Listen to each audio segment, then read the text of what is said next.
এদিকে সরকারি চাকরিতে প্রবেশের বয়সসীমা ৩৫ করার দাবিতে ফের মাঠে নেমেছেন আন্দোলনকারীরা। রাজধানীর শাহবাগে বিক্ষোভ সমাবেশের পর সচিবালয় ঘেরাও করতে চাইলে পুলিশ তাদের বাধা দেয়। এ সময় আন্দোলনকারীরা জানান, দাবি আদায় না হওয়া পর্যন্ত রাজপথে থাকবেন তারা। আরও জানাচ্ছেন তানজিলা তাসনিম।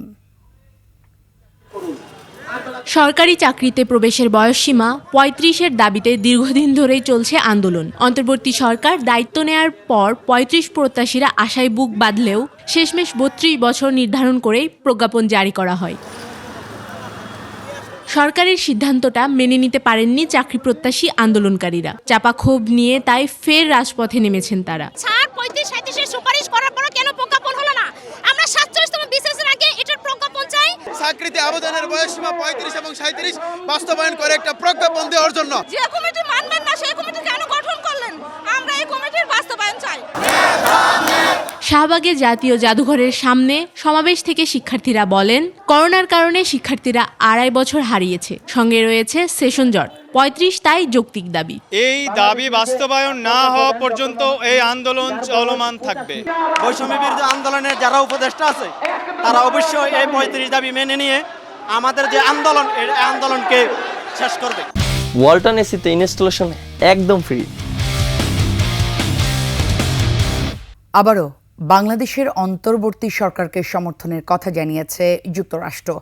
ঢাকায় দেশটির নতুন charge d'affaires Tracey Ann Jacobson প্রধান উপদেষ্টার সাথে দেখা করে এই সমর্থনের কথা জানান। উন্নয়ন ও সন্ত্রাসবিরোধী প্রচেষ্টা সহ বিভিন্ন বিষয়ে মার্কিন সমর্থনের কথাও স্মরণ করেন চার্জ দ্য অ্যাফেয়ার্স। মাহদি হাসানের রিপোর্ট।